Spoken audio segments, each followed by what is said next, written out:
যে চিন্তা থেকে তার বুদ্ধি আসে, বুদ্ধি থেকে কর্ম আসে।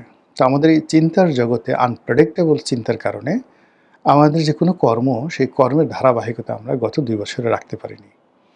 আমরা ২ বছরে ব্যক্তিগতভাবে কোনো দোকান দেইনি, কোনো ব্যাপক হারে আমাদের জনগণ চাকরি পায়নি, বিদেশে যায়নি, শিল্প কলকারখানা করেনি, বাড়ি গড়েনি, গাড়ি করেনি, মানে গাড়ি কিনেনি। এমনকি বিয়ে থাও অন্য সময় যা করে তার চেয়ে কম হয়েছে। এমনকি যদি এই ২ বছরে আপনি দেখেন আমাদের যে বার্থ রেট মানে সন্তান উৎপাদনের ক্ষমতা, এটা অর্ধেকে নেমে এসেছে। বোঝার চেষ্টা করুন তাহলে আমাদের চিন্তার কারণে, আনপ্রেডিক্টেবল চিন্তার কারণে আমাদের যে দৈনন্দিন জীবনের যে কর্ম, সেই উৎপাদন, তারপরে শেষে আমাদের ঘুম, খাওয়া-দাওয়া যা কিছু রয়েছে, সব কিছুর গণেশ উল্টে গেছে। আমরা সর্পিল গতিতে এগোচ্ছি। ডানে তাকাচ্ছি, বামে তাকাচ্ছি, স্থির হয়ে একটি নির্দিষ্ট গন্তব্যের দিকে যেতে পারছি না।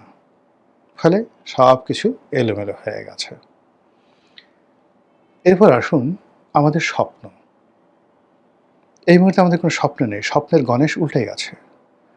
আমরা ঠিক স্বপ্ন দেখতে পারছি না যে একটি স্বনির্ভর বাংলাদেশ তৈরি হবে। সেই বাংলাদেশে রাজনৈতিক দলগুলো নেতৃত্বে থাকবে, সেটা তারেক রহমান সাহেব হোক, সেটা জামাতের সভাপতি হোক কিংবা সেটা অন্য যে কেউ। ইভেন অনেকে সেনা শাসনের কথা বলেন।